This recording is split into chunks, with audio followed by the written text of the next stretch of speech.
tale of werewolves, alphas, and fated destinies, written by Olivia Stone. The moon was rising over Ashwood Pack territory when Celine first heard the music drifting up through the floorboards of her tiny attic room. The haunting melody of violins and drums weaving together in the traditional songs that always accompanied the moon festival. And she pressed her pale fingers against the cold glass of her single small window, watching the lanterns being lit one by one across the gathering grounds below. Their warm, golden glow creating a path of light that seemed to lead towards something magical, something she would never be allowed to touch. She had been sitting here for the past hour, watching the preparations from her isolated perch, seeing pack members arrive in their finest clothes, the omegas in flowing gowns of every color,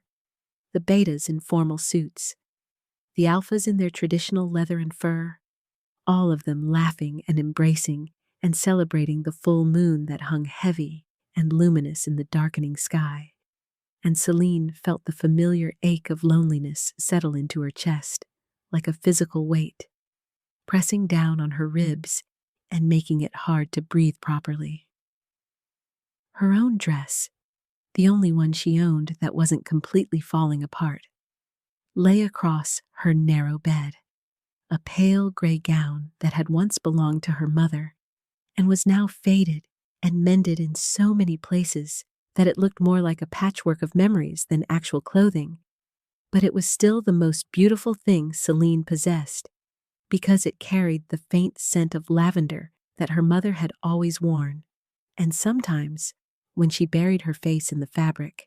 she could almost remember what it felt like to be loved unconditionally, to be valued for something other than how well she could scrub floors, or how quietly she could make herself invisible. 8 years had passed since her father's death. 8 years of living in what used to be her family's pack house, but was now her prison. 8 years of being treated like a servant in her own home, while her stepmother Victoria and her 2 stepsisters Ravenna and Lydia lived in luxury off the wealth that should have been Celine's inheritance. And she had learned through brutal experience that hope was a dangerous thing to carry in her heart, because every time she dared to want something, every time she dared to imagine a different life, reality would crash down on her with renewed cruelty and remind her exactly where she belonged. Her silver hair, the feature that had once made her father call her his moon princess, and her mother whisper that she was blessed by the goddess herself, now hung loose down her back in a simple braid, catching the moonlight streaming through her window and seeming to glow with an ethereal luminescence that she had stopped trying to understand years ago, because Victoria had made it abundantly clear that this unusual coloring was not a blessing, but a curse, a mark of something unnatural and wrong that made people uncomfortable and nervous. And Celine had spent so long believing those words that she could no longer remember a time when she had looked at her reflection and seen anything beautiful, instead of all the reasons why she was fundamentally different and therefore fundamentally unworthy of love or acceptance or even basic kindness. The sounds of the festival were growing louder now, more voices joining in celebration, and Celine closed her eyes against the sharp sting of tears that threatened to fall, because she had promised herself years ago that she would not waste tears on self-pity, that she would survive with whatever dignity she could salvage, that she would endure until the day she could finally escape this place and find somewhere, anywhere, that she might be allowed to simply exist without being constantly reminded that she was less than nothing in the eyes of everyone who mattered. The sudden sound of footsteps on the attic stairs made her heart lurch with anxiety, because no one ever came to her room except to deliver orders or punishments, and she quickly wiped at her eyes and stood up, smoothing down the simple white dress she wore for her daily chores. her hands trembling slightly as she turned to face the door just as it burst open, without even the courtesy of a knock, and Victoria swept into the small space like a crimson storm. Her dark auburn hair perfectly arranged, her green eyes glittering with something that might have been triumph or cruelty, or perhaps both. And she was wearing a gown of deep red silk that probably cost more than most families earned in a year, dripping with jewelry that had once belonged to Celine's mother, but had been claimed by Victoria within weeks of Marcus Ashwood's funeral. Celine instinctively took a step backward, even though there was nowhere to go in the cramped room, her body responding to years of conditioning that had taught her to make herself small and unthreatening whenever Victoria was in one of her moods, and she kept her eyes lowered in the submissive posture that was expected of her, waiting for whatever command or criticism was about to be delivered. Her mind already racing through everything she had done today and trying to figure out what mistake she might have made that would warrant a personal visit from her stepmother, instead of simply having one of the house staff relay whatever task needed to be completed. Victoria's voice, when she finally spoke, was sickeningly sweet in that particular way that always preceded something cruel. And she circled around Celine like a predator examining prey, her expensive perfume cloying and overwhelming in the small space, making Celine feel even more trapped than usual as she struggled to keep her breathing steady and her expression neutral. "Well, well, Celine, it seems we have a problem tonight," Victoria said, drawing out the words with deliberate slowness, clearly enjoying whatever game she was about to play. And Celine felt her stomach twist with dread because nothing good ever came from Victoria's games. Nothing that didn't end with Celine humiliated or hurt or both. "You see, we're short-staffed for the festival. Several of our usual servers called in sick at the last moment,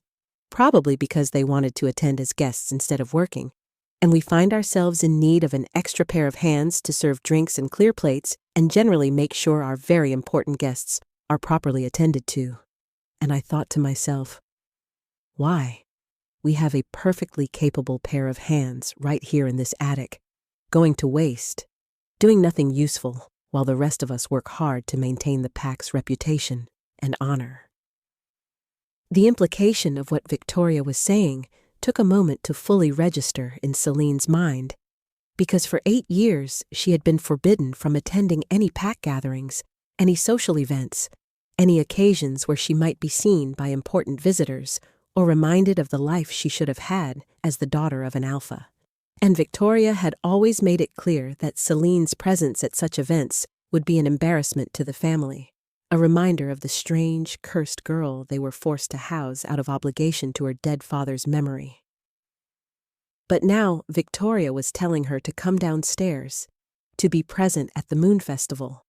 and Celine's first reaction was not excitement, but rather a sharp spike of fear, because this sudden change in the established order meant something. Meant Victoria had some new cruelty planned, some new way to hurt her that required her presence at the festival as a component of whatever twisted scheme was unfolding. "I don't understand," Celine managed to say, her voice coming out barely above a whisper, her throat tight with anxiety and confusion, and she finally dared to lift her eyes to meet Victoria's gaze, searching for some clue about what was really happening, what trap was being laid for her. Victoria's smile widened, showing too many teeth, and she reached out to grab Celine's chin with her perfectly manicured fingers, tilting her head from side to side as if examining a piece of merchandise. And Celine held perfectly still, because she had learned years ago that fighting back only made things worse. That resistance only gave Victoria an excuse to be even more vicious. "You don't need to understand. You only need to obey," Victoria said, her voice dropping to something colder and harder, all pretense of sweetness evaporating like morning mist. "You will come downstairs. You will put on that pathetic gray dress of your mother's, because I certainly didn't waste money buying you anything appropriate. You will serve our guests with a smile on your face and your mouth shut unless you're speaking to offer refreshments.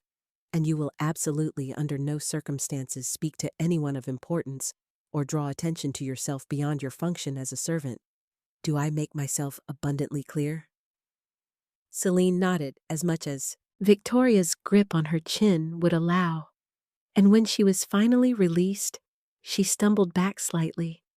her hand coming up to touch the place where Victoria's fingers had dug into her skin, knowing there would probably be bruises there by morning. Small, finger-shaped marks that she would hide beneath high collars and careful positioning, because admitting that Victoria hurt her would only invite more punishment for daring to complain. Victoria moved toward the door, then paused and turned back, her expression calculating as she looked at Celine's silver hair. And there was something in her eyes that Selene couldn't quite read, something that looked almost like malicious anticipation, mixed with a hint of nervousness, as if Victoria was both excited about and slightly afraid of whatever was about to happen. "And do something about that hair," Victoria added, her tone making it clear that she found Celine's appearance personally offensive, which was nothing new but still stung every single time because Celine had not chosen to be born different, had not asked for silver hair or pale skin or violet-gray eyes that seemed to unsettle people. "Tie it back, hide it as much as possible, because while I need you downstairs to serve, I certainly don't need you looking like some sort of ghost or spirit that wandered in from the forest and frightened our guests. And for moon's sake, try to look somewhat presentable, even if we both know that's asking the impossible from someone like you." With that final cutting remark, Victoria swept out of the room, her footsteps already descending the attic stairs before Celine could even think of a response. Not that she would have dared to voice one anyway. And the door swung shut behind her stepmother with enough force that the entire small room seemed to shake. And Celine was left standing alone in the semi-darkness, her hands trembling and her heart racing as she tried to process what had just happened and what it might mean. She moved mechanically toward the small, cracked mirror that hung on the wall above her wash basin, looking at her reflection in the dim light and seeing the girl she had become over these 8 years of isolation and abuse. Seeing the way her pale skin seemed almost translucent in the moonlight, the way her silver hair caught the light and shimmered like strands of liquid mercury,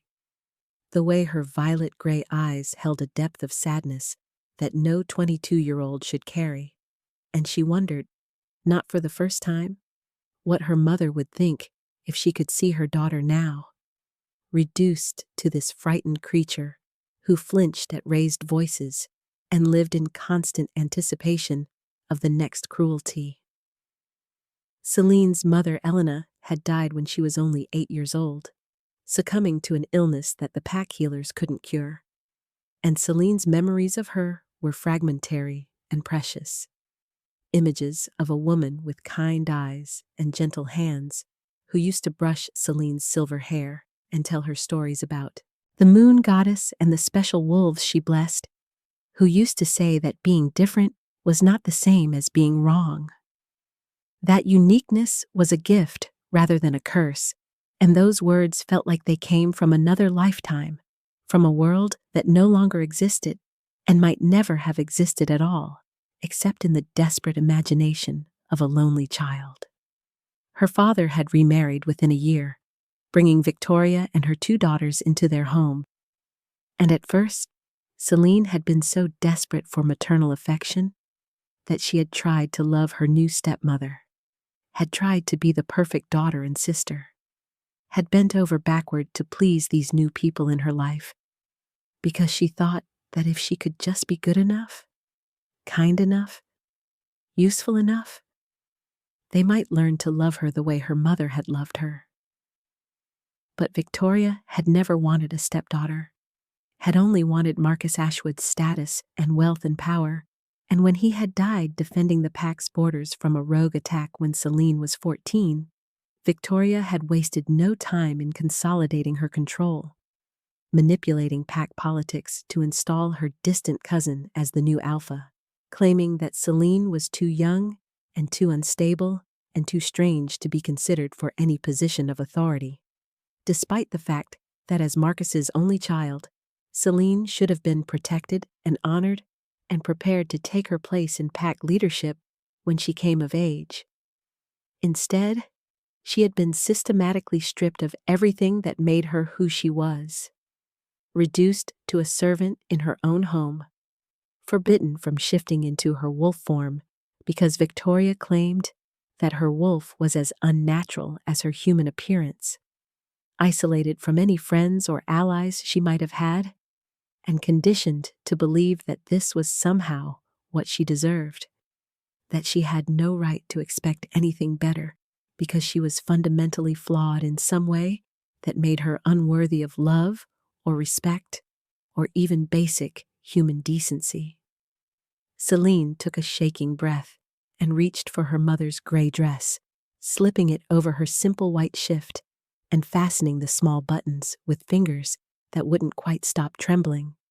And the fabric settled around her like a familiar embrace,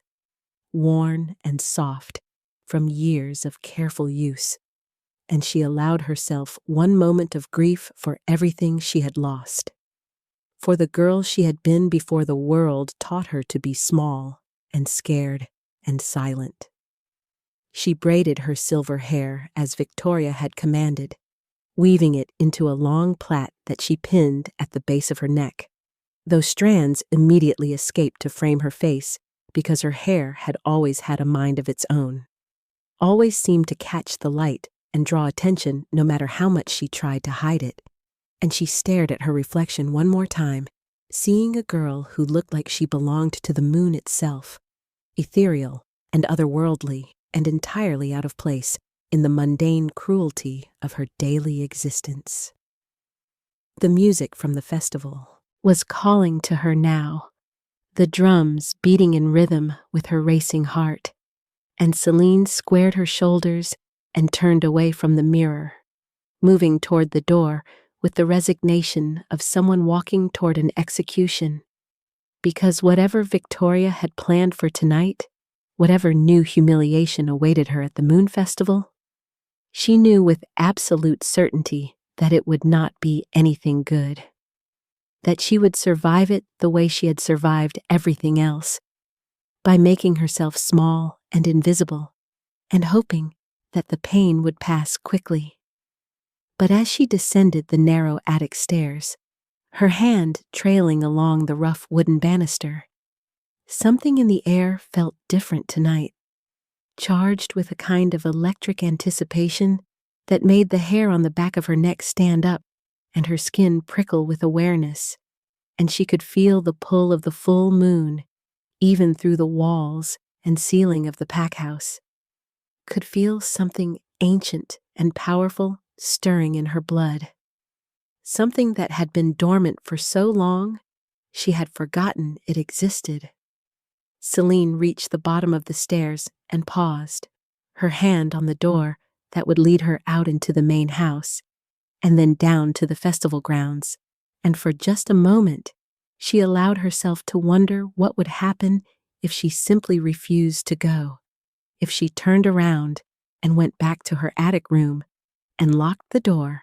and let Victoria rage and threaten and punish. But she knew that was impossible because she had learned years ago that resistance only made things worse, that the only way to survive was to comply and endure and wait for the storm to pass. She opened the door and stepped into the hallway, and somewhere in the distance, she could hear Victoria's sharp laugh cutting through the general sounds of celebration, and Celine felt her stomach twist with dread, even as her feet carried her forward toward whatever fate awaited her, toward the Moon Festival, where her stepmother had something planned, something that would change everything, though Celine had no way of knowing that in just a few hours, her entire life would transform in ways she couldn't possibly imagine, that the nightmare of her existence was about to collide with a destiny she had never dared to dream possible. The festival grounds were even more breathtaking up close than they had appeared from Selene's attic window, with hundreds of lanterns strung between the ancient oak trees, creating a canopy of golden light that competed with the silvery glow of the full moon, hanging massive and luminous in the clear night sky. And tables laden with food and drink stretched across the manicured lawn, while pack members and visiting dignitaries mingled in their finest clothes. Their laughter and conversation creating a symphony of sound that spoke of celebration and possibility, and all the things that Selene had been denied for so long that she had almost forgotten they existed. She entered through the servants' entrance as Victoria had commanded, immediately finding herself in the organized chaos of the preparation area where staff members rushed back and forth with trays of refreshments, their movements practiced and efficient, and she was quickly handed a simple white apron to tie over her mother's gray dress, given a tray of crystal glasses filled with sparkling wine, and directed toward the main gathering area with curt instructions to circulate among the guests and offer drinks with a smile, but without actually speaking unless absolutely necessary, which suited Selene perfectly, because the thought of trying to make conversation with people who had watched her fall from the daughter of an alpha to something less than nothing without lifting a finger to help her made her throat tight, with a mixture of shame and suppressed anger. She moved through the crowd like a ghost, weaving between clusters of laughing wolves, keeping her eyes downcast and her movements fluid and unobtrusive. And she had perfected this art of invisibility over years of practice, of learning how to be present enough to be useful, but not present enough to draw attention or invite questions about who she was or why she looked the way she did. The whispers started almost immediately, though, because despite her attempts to remain unseen, her silver hair caught the light from the lanterns and seemed to glow with an otherworldly luminescence that made people pause in their conversations and stare. And she heard the familiar murmurs following in her wake, people speculating about the strange servant girl with the unnatural coloring, wondering if she was cursed or blessed, or simply the unfortunate result of some genetic anomaly that had marked her as different in a world where different was rarely celebrated and almost always punished. Selene kept her head down and her hands steady as she offered drinks to guests who took glasses from her tray without even looking at her face, treating her as nothing more than a mobile piece of furniture, a convenient receptacle for their empty glasses and a source of refreshment. And she told herself that this was fine, that this was exactly what she had expected, that she had survived worse humiliations than being treated as invisible, and she would survive this too.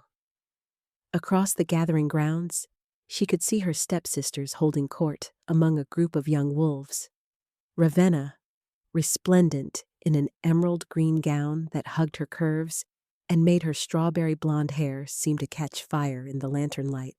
while Lydia wore sapphire blue silk that complemented her lighter brown hair and made her look delicate and refined, and both of them were surrounded by admirers who hung on their every word and competed for their attention in the way that ambitious young wolves always competed for the notice of females connected to wealth and power. Victoria stood nearby, monitoring her daughter's progress with the calculating expression of a general surveying a battlefield, and Selene realized with a sinking feeling in her stomach that her stepmother's machinations tonight went beyond simply humiliating her, that Victoria had some larger plan in motion that involved positioning Ravenna, or possibly Lydia, for an advantageous match with someone important. Someone whose alliance or favor Victoria wanted to secure? The revelation of who that someone might be came with a sudden hush that fell over the crowd like a physical wave, and Selene looked up from her tray of drinks to see what had caused this dramatic shift in the atmosphere, and her breath caught in her throat when she saw the figure standing on the raised platform at the center of the gathering grounds, surrounded by what could only be his elite guard. 12 massive wolves in human form, who radiated power and danger and absolute loyalty to the man they served. The Alpha King was taller than any wolf Celine had ever seen, easily standing at what must have been 6 feet 4 inches, with broad shoulders and a commanding presence that made him the immediate center of attention, even though he was doing nothing more than standing still and observing the assembled crowd with an expression of polite but distant interest.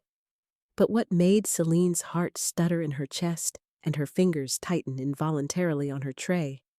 was his hair, which fell in waves to his shoulders and was the exact shade of silver that marked her as different and strange and cursed. Except on him, the coloring looked regal and powerful, and entirely appropriate for someone who ruled over 47 packs and commanded the respect and fear of thousands of wolves. And she found herself staring at him with an intensity that she should have been able to control, but couldn't, because in her entire 22 years of existence, she had never seen anyone else with hair like hers,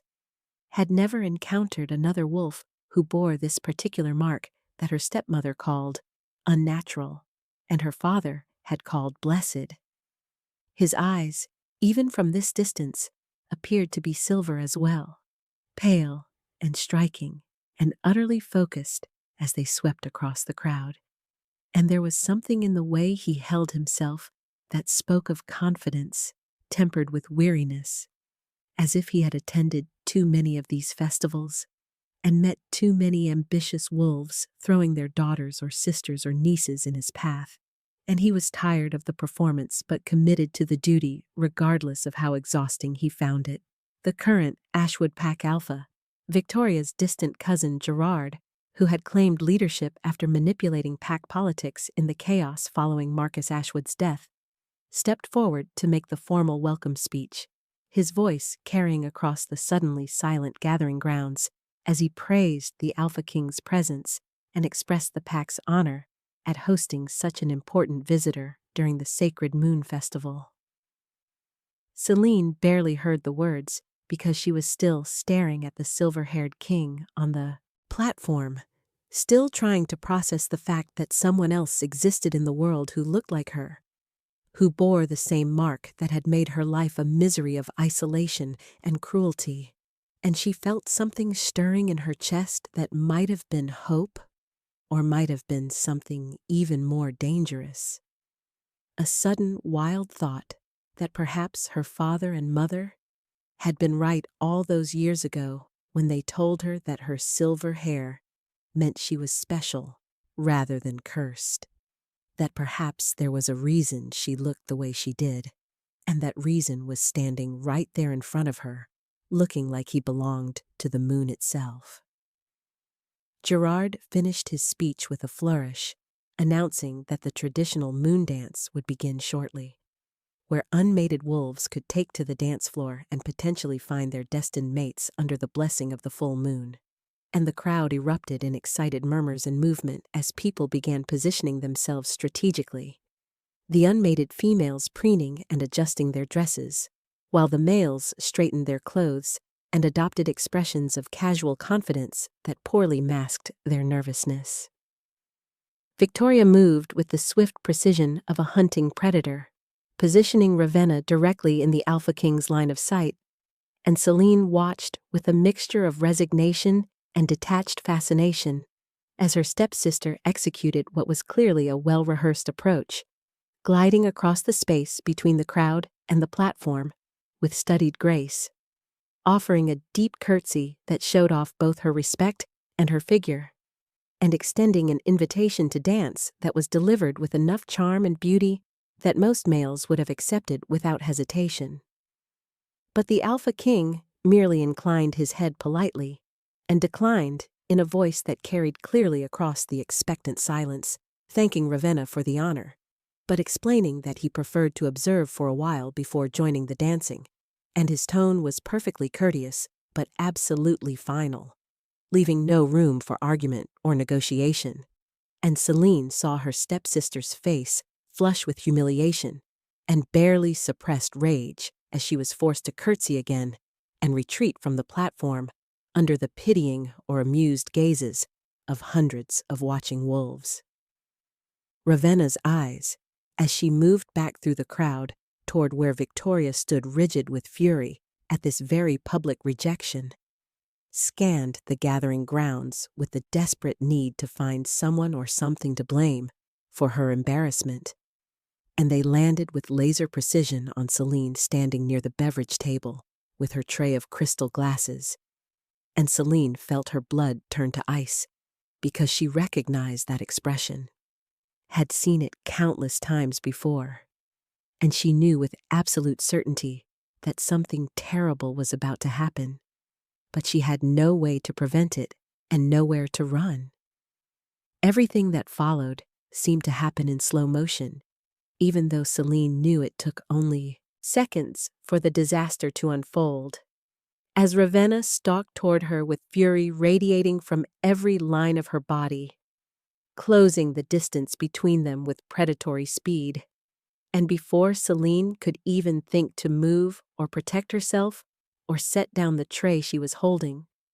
Ravenna's hand shot out and struck the bottom of the tray with enough force to send all 12 crystal glasses flying upward in a glittering arc that caught the lantern light and the moonlight and seemed to hang suspended in the air for one beautiful, terrible moment before gravity reasserted itself and they came crashing down to shatter against the stone pathway at Celine's feet. The sound of breaking crystal cut through the music and conversation like a blade, and suddenly every eye in the gathering grounds was turning toward the commotion, toward the servant girl standing frozen in shock, surrounded by shards of expensive glassware and puddles of spilled wine that were spreading across the stones like pools of blood. And Celine felt her face burn with humiliation as she realized that she had just become the center of attention in the worst possible way, that Victoria's plan for tonight had just revealed itself with cruel clarity, that she had been brought here not just to serve, but to be humiliated, to be made an example of, to be reminded in front of hundreds of witnesses that she was nothing and nobody, and deserving of whatever scorn and mockery came her way.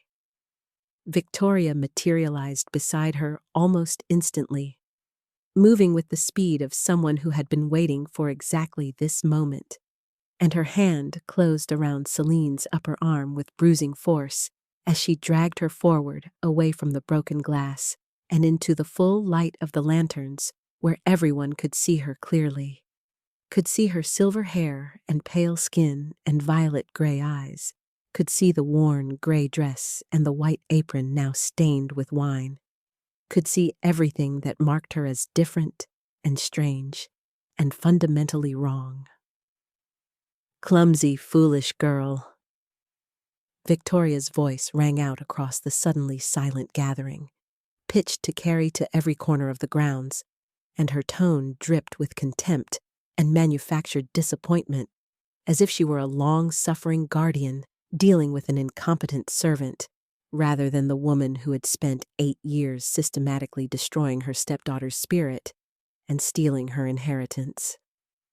This is exactly why I hesitated to bring you down here tonight, why I knew you would cause problems, because you cannot be trusted to perform even the simplest tasks without creating chaos and embarrassment. And look at you now, standing there covered in wine and surrounded by broken glass like some sort of disaster waiting to happen. And I will not tolerate this kind of incompetence at such an important event. Celine's throat was so tight she could barely breathe. Her hands were shaking so badly that she had to clasp them together to hide the trembling, and she found herself sinking to her knees on the stone pathway. Not because Victoria had pushed her, but because her legs simply would not support her weight anymore under the crushing combination of humiliation and despair. And she began trying to gather up the broken glass with her bare hands because she needed to do something, needed to fix this mess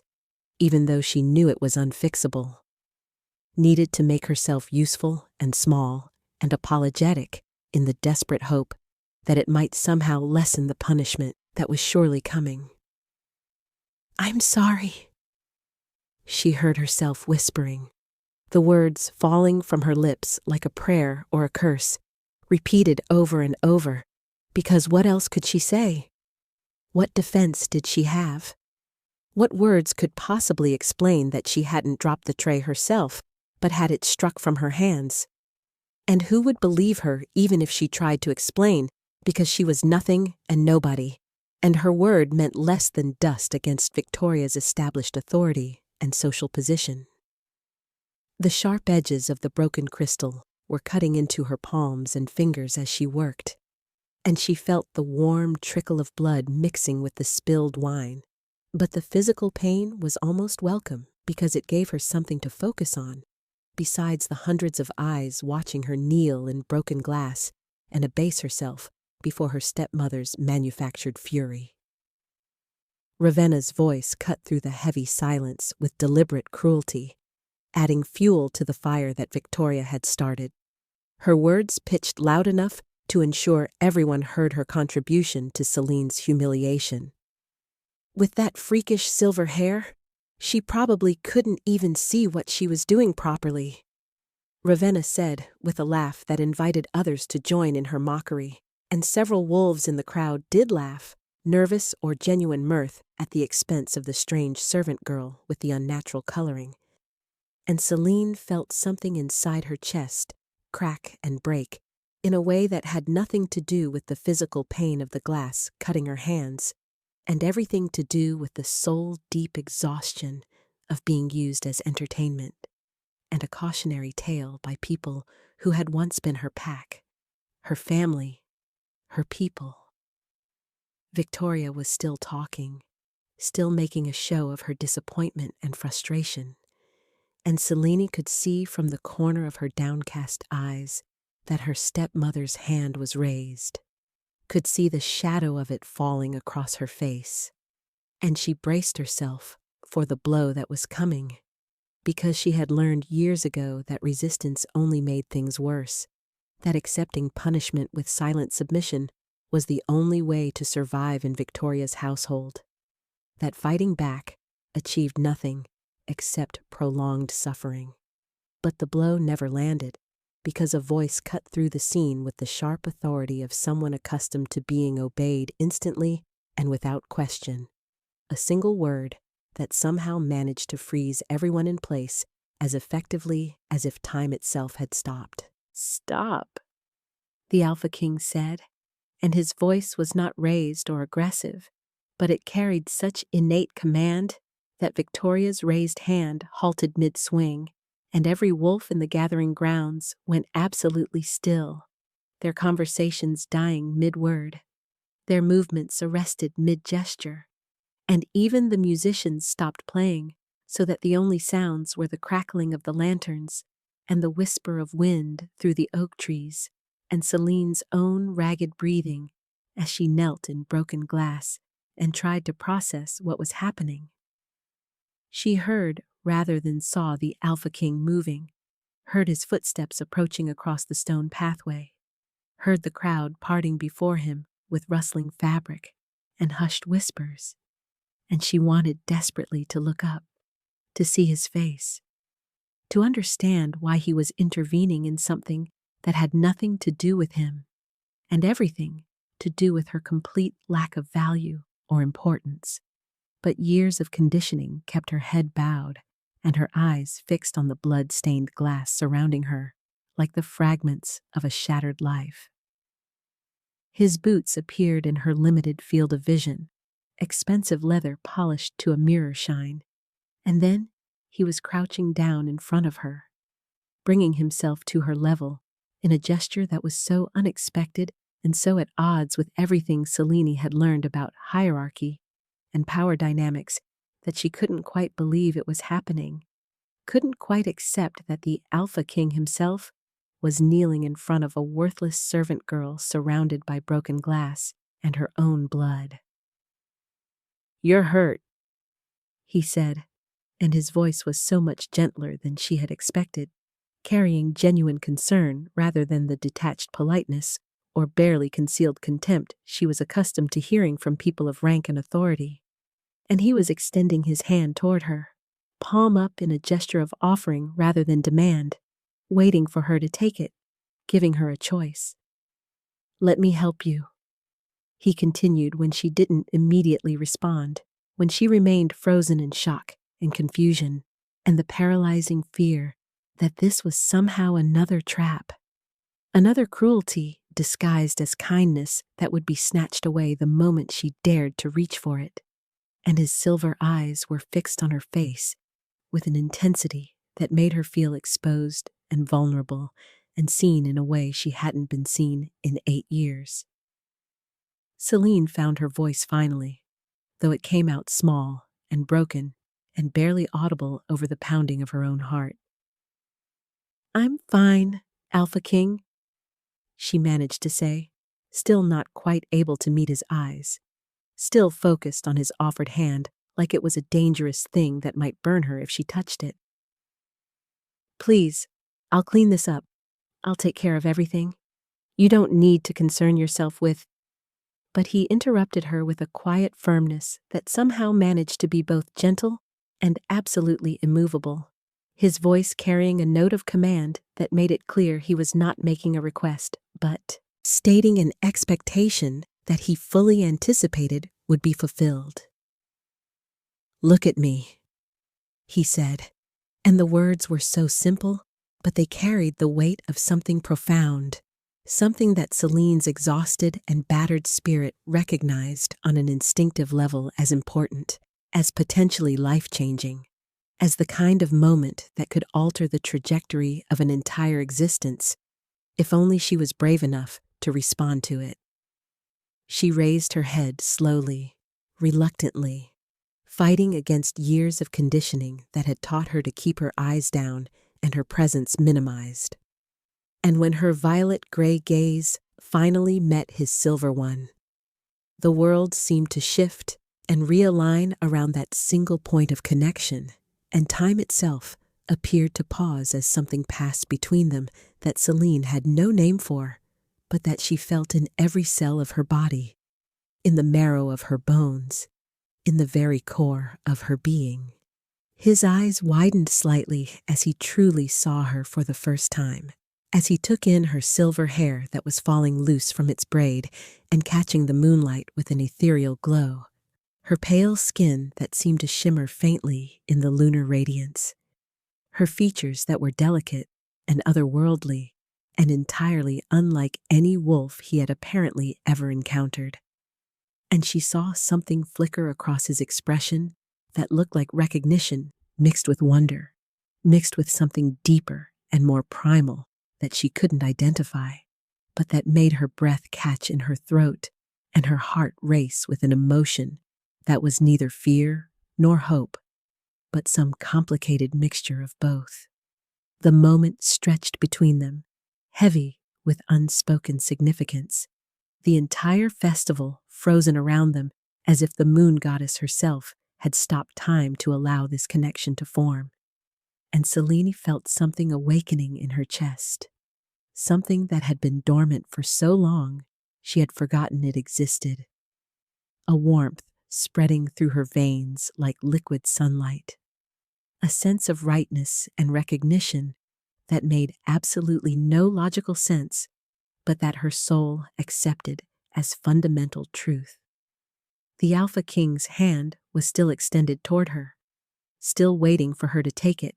and she realized with a clarity that cut through all her years of conditioning and self-doubt that this was the moment, this was the choice that would determine everything that came after, that she could either remain kneeling in broken glass and blood and accept the life Victoria had carved out for her,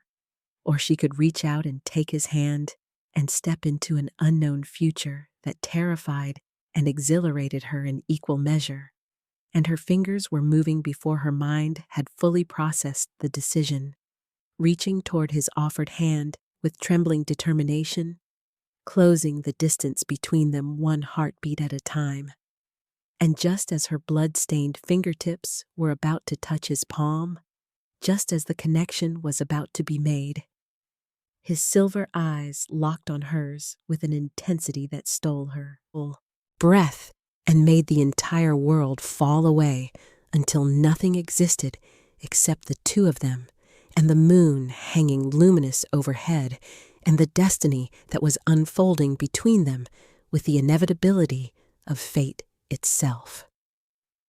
His hand closed around hers with a gentleness that seemed impossible for someone so powerful,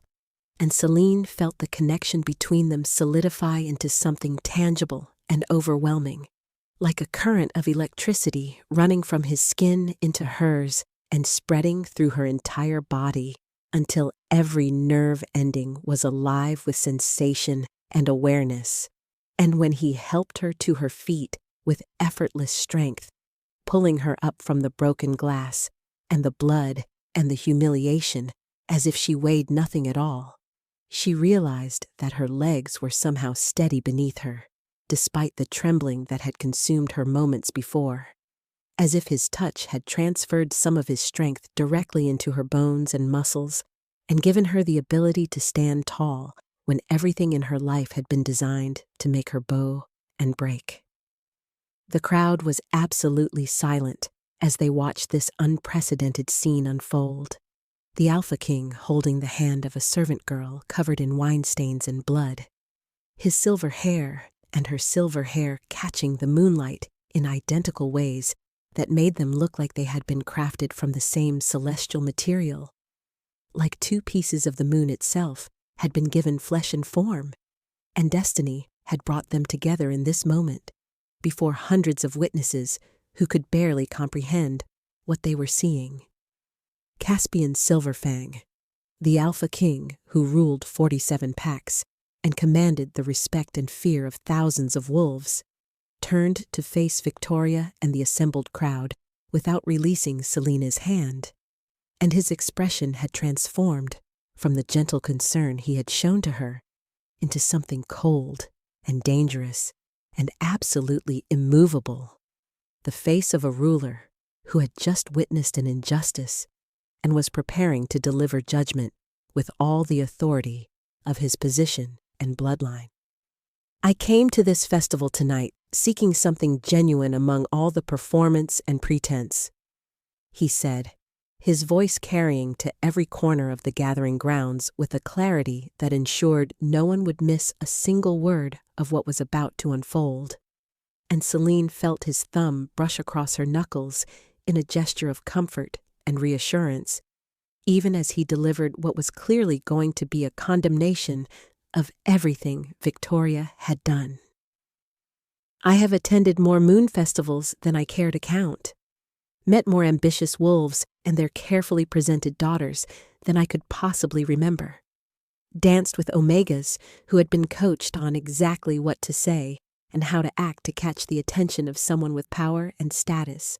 and I had resigned myself to another evening of hollow interactions and manufactured charm that meant nothing and led nowhere, because there was no truth in any of it, no authenticity, no real connection beyond what political advantage might be gained. He paused, his silver eyes sweeping across the crowd with an intensity that made several wolves step back involuntarily, and his hand tightened slightly around Celine's, as if to anchor her to his side and make it absolutely clear that she was under his protection, and anyone who challenged that would be challenging him directly. And then I watched this young woman be deliberately humiliated by someone who should have been protecting her, watched her kneel in broken glass and apologize for something that was clearly not her fault, watched her bleed and tremble and accept cruelty as if it was something she deserved. And in that moment, I saw more genuine strength and grace than I have encountered in years of dealing with wolves who claimed to be strong and graceful, Caspian continued, and Celine felt tears burning in her eyes because no one had ever defended her like this. No one had ever looked at her suffering and called it wrong. No one had ever suggested that she deserved better than what she had been given. Victoria's face had gone pale beneath her carefully applied cosmetics, her green eyes darting between Caspian and Celine and the watching crowd, as if trying to calculate how to regain control of a situation that was spiraling rapidly beyond her ability to manipulate. And Celine could see the exact moment when her stepmother realized that her years of carefully constructed lies and social positioning were about to crumble around her, because the most powerful wolf in the territory had just publicly aligned himself with the girl Victoria had spent 8 years trying to erase from existence. Caspian turned his attention directly to Celine then, his expression softening again as he looked down at her, with something in his silver eyes that she couldn't quite name, but that made her heart flutter, with an emotion she hadn't allowed herself to feel in so long that she had almost forgotten what hope tasted like. "Would you honor me with a dance?" he asked, and the question was so unexpected,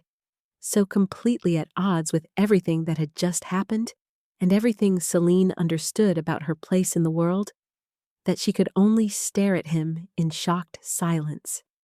her mind struggling to process the fact that the Alpha King himself was asking her,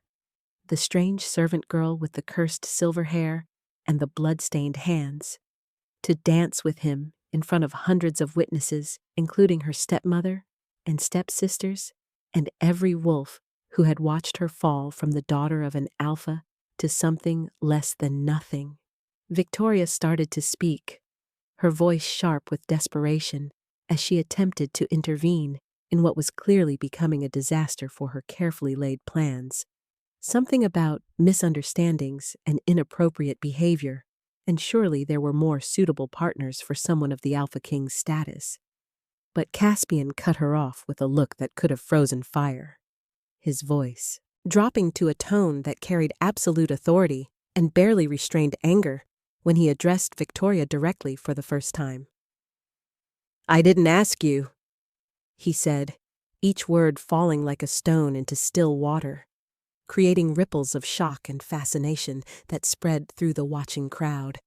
and several wolves actually gasped at the sheer audacity of an Alpha King publicly dismissing someone of Victoria's social standing with such obvious contempt and disregard. "I asked her,"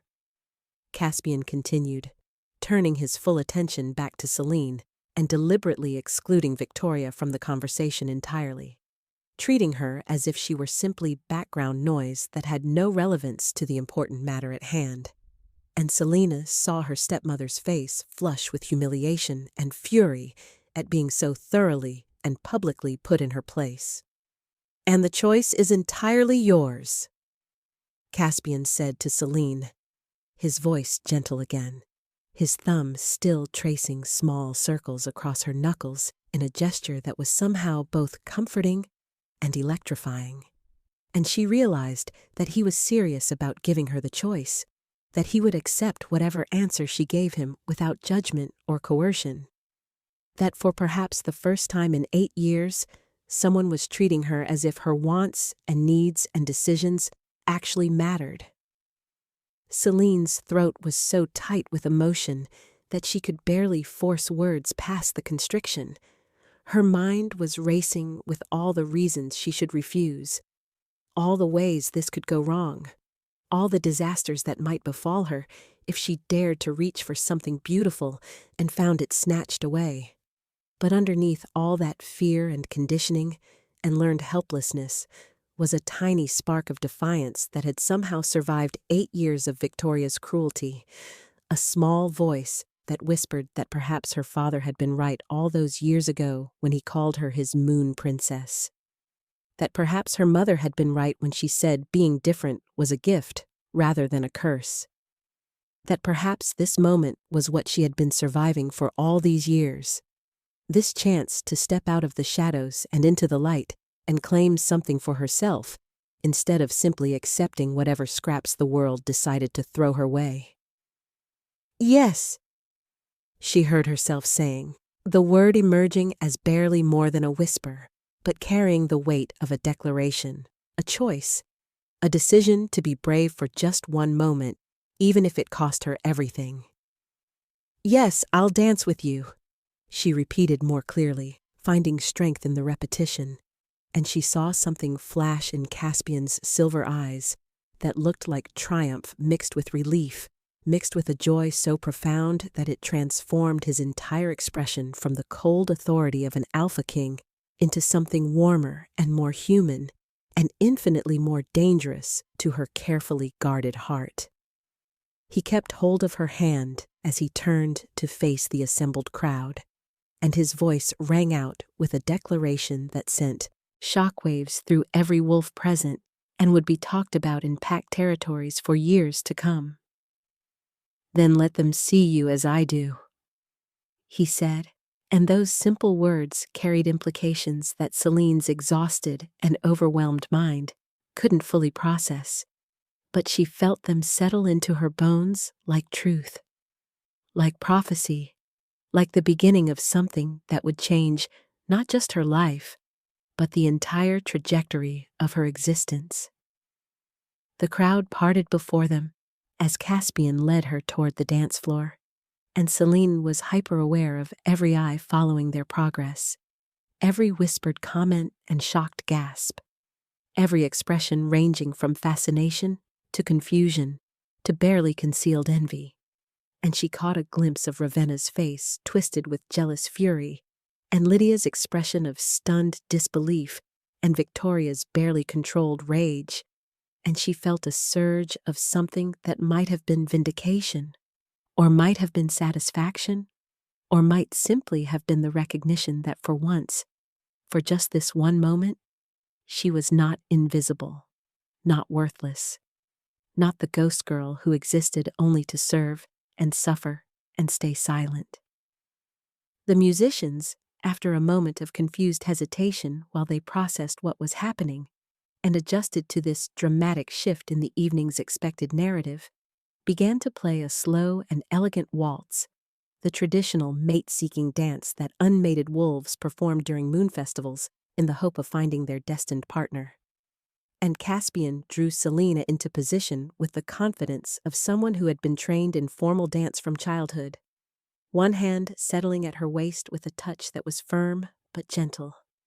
the other maintaining its grip on her blood-stained hand as if the evidence of her suffering was something to be acknowledged rather than hidden, something that made her more real and valuable rather than less so. They began to move together across the dance floor, and Selene, who had not danced since she was a child, attending festivals with her father, found that her body somehow remembered the steps, or perhaps it was simply that Caspian's lead was so strong and sure that she could follow without thinking, could let him guide her through the movements while her mind struggled to accept that this was actually happening, that she was actually dancing with the Alpha King under the light of the full moon, while hundreds of wolves watched and whispered and tried to make sense of something that defied all their expectations and assumptions about power and status, and who deserved to be seen and valued. As they danced, Caspian spoke quietly. His words meant only for her ears, his silver eyes never leaving her face, as if he was memorizing every detail of her features and expressions. "Your name?" he said, making it half question and half command, and Selene realized with a start that they had gotten this far without him even knowing who she was, what she was called, though she supposed it made sense that Victoria would never have properly introduced her as anything other than a servant or a problem to be managed. "Selene," she answered, her voice still shaky but growing stronger with each moment that passed without disaster befalling her. Each second that proved this was real, and not some cruel dream she would wake from to find herself back in her attic room with nothing changed. "Selene Ashwood," she added, and she saw recognition flash in his eyes, followed by something that looked like anger mixed with understanding. And she realized that he must have known her father, must have understood the significance of the Ashwood name, and what it meant that someone bearing that name was being treated as a servant in her own pack's territory. "Marcus Ashwood's daughter," Caspian said, and it was not a question, but a statement, heavy with implications and suppressed fury. And his hand tightened slightly at her waist, as if he wanted to pull her closer, wanted to protect her from everything she had endured, even though he couldn't change the past, could only affect what happened from this moment forward. "I attended his funeral 8 years ago," he continued, his voice rough with emotion that Celine couldn't quite interpret. "I saw you there, standing in the back, hidden away as if you had no right to grieve openly for your own father. And even then, I wondered why such a striking young girl was being treated like an outsider at her own father's memorial. But I was young myself, and newly crowned, and dealing with my own grief. And I didn't ask the questions I should have asked, didn't investigate when my instincts told me something was wrong." The guilt in his voice was palpable, and Celine found herself wanting to reassure him, even though nothing that had happened to her was his fault or his responsibility, even though he had no obligation to concern himself with the internal politics of a pack that was not his own. The dance continued, and as they moved together under the watching moon, Celine felt something shifting inside her, something that had been locked away and dormant for 8 years beginning to stir and awaken, a sense of her own worth that had been systematically destroyed by Victoria's cruelty, but that was somehow being restored by the simple fact of Caspian's attention and respect, and the way he looked at her as if she was someone who mattered, someone who deserved to be seen and valued and protected. The full moon seemed to grow brighter as they danced, its light focusing on them until Celine felt bathed in silver radiance, and she didn't notice the way her skin began to glow faintly with an otherworldly luminescence. Didn't see the expressions of awe and wonder spreading through the watching crowd as they witnessed something that had not been seen in generations. A moon-touched wolf awakening to her true nature under the direct attention of an alpha king whose bloodline was old enough and powerful enough to recognize what she was and call forth the blessing that had been suppressed and denied for so long. Caspian saw it, though. Saw the way she was beginning to shimmer with lunar energy. Saw the way her silver hair seemed to move with a life of its own, as if stirred by moonbeams rather than mere wind. Saw the ancient power beginning to manifest in the girl who had been told she was cursed and unnatural, when in fact she was blessed and extraordinary, and his expression transformed into something reverent and possessive and deeply satisfied, as if he had been searching for something precious and had finally found it in the last place anyone would think to look. "Your moon touched," he said quietly, and Celine didn't understand what that meant, but she heard the significance in his voice, heard the way he spoke those words like they were sacred or prophetic or both. "Do you know what that means, Celine?" he asked, and when she shook her head, unable to form words around the emotions clogging her throat, he continued with patient explanation. "It means you're blessed by the moon goddess herself, marked as special from birth, meant for greatness and power, and a destiny that goes beyond anything your stepmother could comprehend or control. And that silver hair she called cursed is actually the visible manifestation of divine favor, a sign that you were always meant for something more than the small, cruel life she tried to force you into." The dance ended, but Caspian didn't release her, didn't step back or thank her politely and move on to other partners the way social convention would dictate. Instead, he kept her hand in his and turned to address the crowd once more, his voice carrying authority and absolute conviction. "I came here tonight seeking something genuine," he repeated, his earlier words echoing with new significance now that everyone had witnessed what had unfolded between him and Selene.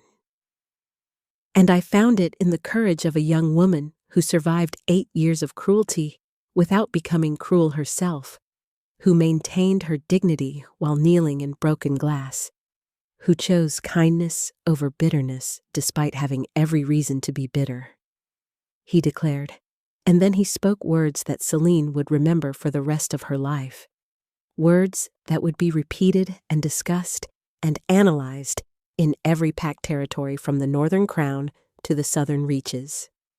Selene Ashwood, I am invoking Alpha King's protection over you, effective immediately, Caspian announced, and the crowd erupted in shocked murmurs because this was not a casual declaration, but a formal legal status that meant Selene was now under the direct authority and protection of the highest power in the werewolf world, that anyone who harmed or threatened her would be answering to the Alpha King himself, that Victoria's control over her had just been severed as completely and permanently as if it had never existed at all. Victoria's face went from red with fury to white with fear in the space of a heartbeat, and Selene watched, with a mixture of satisfaction and lingering anxiety, as her stepmother realized that her years of cruelty and manipulation had just caught up with her in the worst possible way, that the girl she had tried so hard to break and erase had just been elevated far beyond Victoria's reach or influence, that everything Victoria had built on lies and stolen authority was about to come crashing down around her. Caspian gestured to his elite guards, and 2 of them, Finn and Gray, stepped forward immediately with the perfect synchronization of warriors who had served together for years. Escort Lady Victoria and her daughters to gather Miss Ashwood's belongings, Caspian commanded, his tone making it clear this was not a request or suggestion, but an order that would be followed immediately and completely. Everything that belongs to her by right of her father's legacy, everything that should have been protected for her, will be collected and brought to my territory, where it will be properly restored to her possession, he continued, and Victoria opened her mouth as if to protest, but closed it again when she met Caspian's cold silver gaze,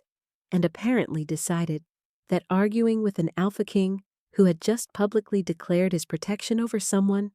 was not a battle she could win. The rest of the evening passed in a blur of overwhelming sensation and emotion that Selene couldn't fully process, as Caspian kept her close to his side while he addressed pack leadership and made arrangements for their departure. As wolves who had ignored her or looked through her for 8 years suddenly tried to catch her attention and offer belated greetings or apologies, as the reality of what had just happened slowly sank into her consciousness, and she realized that her entire life had transformed in the space of a few hours, that she would never sleep in that attic room again, never scrub floors for Victoria's amusement, never hide her silver hair or apologize for existing, or accept cruelty as her natural state. When Finn and Gray returned with her meager possessions, looking grim and angry after seeing the conditions she had been living in, Caspian's expression darkened with barely controlled fury, but he said nothing, only drew Selene closer to his side in a gesture that was protective and possessive and somehow tender, despite the rage simmering beneath his controlled exterior. They left the Ashwood Pack territory as dawn was breaking. Selene mounted on a gentle mare with Caspian riding beside her, and his elite guard surrounding them in a protective formation. And as they passed through the gates that had been her prison for 8 years, Selene looked back one final time and saw Victoria standing in the window of the pack house, her face twisted with impotent rage and defeat, and Selena felt something release in her chest that might have been forgiveness or might simply have been the final letting go of a burden she had carried for far too long. The journey to Northern's Crown territory took a week, And during that time, Caspian courted her with a patience and gentleness that slowly eroded her defenses and taught her that kindness didn't always come with conditions attached, that someone could value her for who she was rather than what she could provide, that her silver hair and moon-touched nature were gifts rather than curses. And by the time they arrived at his palace of white stone and silver spires, Selene had begun to believe that perhaps she deserved the happiness that seemed to be offering itself to her. Perhaps she was worthy of love and protection, and a life that held beauty instead of suffering. The mate bond between them had grown stronger with each passing day, strengthening with every conversation and shared moment until it was undeniable and overwhelming. And when Caspian finally asked her formally to accept him as her mate, to become his Luna Queen and partner and equal, Selene said yes without hesitation or doubt, because she had learned that sometimes the bravest thing you could do was reach for happiness, even when fear whispered that you didn't deserve it, even when years of conditioning tried to convince you that love was not meant for girls with silver hair and broken spirits. Their mating ceremony was held under the full moon, with thousands of wolves in attendance, and when Caspian marked her before all witnesses, claiming her as his mate and queen, Selene's moon-touched blessing manifested fully, her body glowing with silver light so brilliant that it illuminated the entire gathering. And every wolf present understood that they were witnessing something sacred and rare, a destined union between an alpha king and a moon-touched omega that had been ordained by the goddess herself. Years later, when young wolves came to Luna Queen Selene feeling broken or cursed or unworthy because they were different from the others around them, she would take their hands in hers and tell them her story about being pushed aside at a moon festival and kneeling in broken glass, about a stepmother's cruelty and 8 years of being told she was worthless, about an alpha king who saw her value when she couldn't see it herself and who chose her not, despite her differences, but because of them. Because her silver hair and gentle heart and scarred spirit were exactly what he had been searching for all along. Being different is not the same as being wrong, she would tell them, echoing words her mother had spoken decades ago, and she would watch hope kindle in their eyes the way it had kindled in hers on that night when everything changed. Sometimes, what the world calls a curse is actually a blessing waiting to be recognized. Sometimes, rejection is protection from something that was never meant for you. And sometimes, the right person will see your worth even when you're kneeling in broken glass. Especially when you're kneeling in broken glass. Because that's when your true character shows most clearly, when you maintain dignity and kindness even in your darkest moment. And as Selene would stand beside Caspian years after that transformative night, both of them with silver hair gleaming in the moonlight, both of them bearing the marks of their bond and the responsibilities of leadership, both of them stronger together than they ever could have been apart, she would remember the girl she had been and honor her survival, would remember the moment when a hand reached out to her in her lowest point and she found the courage to take it, would remember that destiny sometimes arrives not with trumpets and celebration, but with quiet moments of choice, when you decide to be brave enough to accept help, to believe you deserve better, to reach for the light even when darkness has been your companion for so long, you've almost forgotten what brightness looks like. And in those memories, she would find the strength to help others find their own light, their own worth, their own happily ever after, that might look nothing like what they expected, but would be exactly what they needed. The story of the Luna Queen, who was once pushed aside at a moon festival, would be told and retold across territories and generations, becoming legend and inspiration, a reminder that cruel stepmothers don't win in the end. that patient kings sometimes find their queens in unexpected places, that silver hair can mark you as blessed rather than cursed, and that the hand extended to you in your darkest moment might belong to your destined mate, your true love, your partner in reshaping not just your own life, but the entire world around you into something kinder and more beautiful than it was before. If you enjoyed Celine and Caspian's story about finding love and destiny in the midst of cruelty and despair,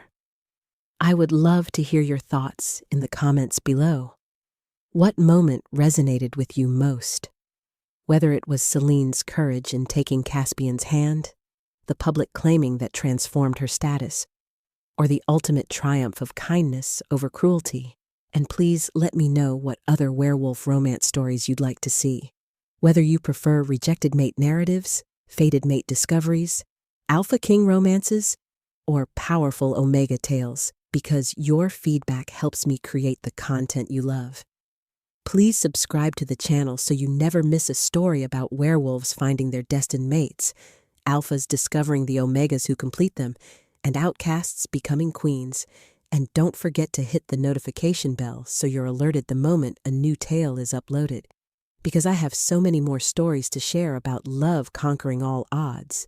destiny bringing together souls that were meant to find each other,